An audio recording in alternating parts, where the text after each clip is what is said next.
Hi, my name is Marina Mayo, and today I'll be talking about conglomerate companies. A conglomerate is a corporation made up of a number of different, seemingly unrelated businesses. In a conglomerate, one company owns a controlling stake in a number of smaller companies which conduct business separately. This means a conglomerate company is a multi-industry company using and involving a parent company and many subsidiaries. Conglomerates are often large and multinational.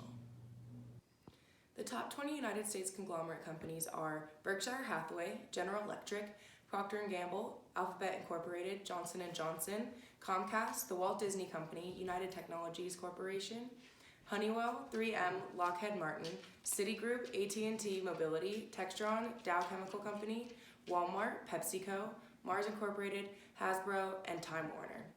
There are many large conglomerate companies in the United States, but not only are these 20 companies very large, they also have very notable subsidiaries. DuPont and General Motors were powerhouses in the 1920s, and since then, many conglomerate companies have grown bigger and stronger. Conglomerates soon became a hot commodity in the business world. Next, we're going to talk about the role conglomerate companies have in the U.S. economy. They have both positive and negative effects, but first we'll talk about the negatives. Conglomerates diminish competition in the market. When large companies buy out smaller companies, it takes away other companies that are competing with those, since a large company that owns the smaller ones will make much more profit.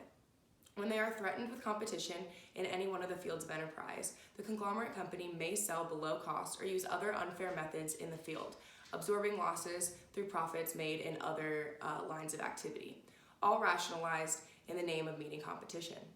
Now for the positive effects. Conglomerates are an important means of entering a new industry and may also be the best and most effective way to enter some highly concentrated industries that require a great amount of capital.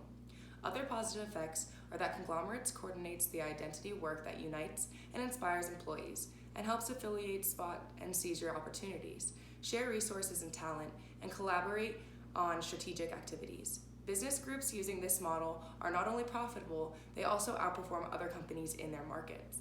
Conglomerate corporations also help diversify market portfolios. The conglomerate I chose is PepsiCo. This company owns many others such as Mountain Dew, Pepsi, Frito-Lay, Gatorade, Doritos, Tropicana, 7-Up, Lipton Teas, Brisk, Quaker Foods, Propel, Sobe, Ruffles, Cheetos, Aquafina, and Tostitos. PepsiCo has a market cap of $167.467 billion, a beta of 0.54, and is currently selling at $120.10 per share. PepsiCo's total revenue for 2019 was $67,161,000. PepsiCo is in the consumer industry with a sub-industry of beverages and food. PepsiCo owns all companies that either produce chips or snack foods or energy or soft drinks. When searching for PepsiCo's subsidiaries' betas, I found that they are all private. To combat this problem, I looked for the betas of companies that are similar and in the same industry. For example, because PepsiCo owns companies like Gatorade, which is private, I found a beta for Monster, another energy type drink. I also used companies such as Kellogg's, J&J Snack Food Corp, AG Bar, Celestial Seasons, and General Mills, which all relate to each of the subsidiaries PepsiCo owns. Now we calculated the bottom-up beta for PepsiCo. The average unlevered beta for the beverage business is 1.09, and the average unlevered beta for the food business is 0.68. PepsiCo's debt-to-equity ratio for 2019 was 2.2. Their tax rate is 25.32%, and an unlevered beta of 0.95. The Humada coefficient was 2.51. I also used Excel to calculate the regression beta for the industry. I found the unlevered beta to be 0.34. This number has now taken care of the financial leverage, taking into account the operating leverage. The business beta would be 0.27. PepsiCo's unlevered beta was found to be 0.29 and levered beta to be 0.77 after using all the calculations.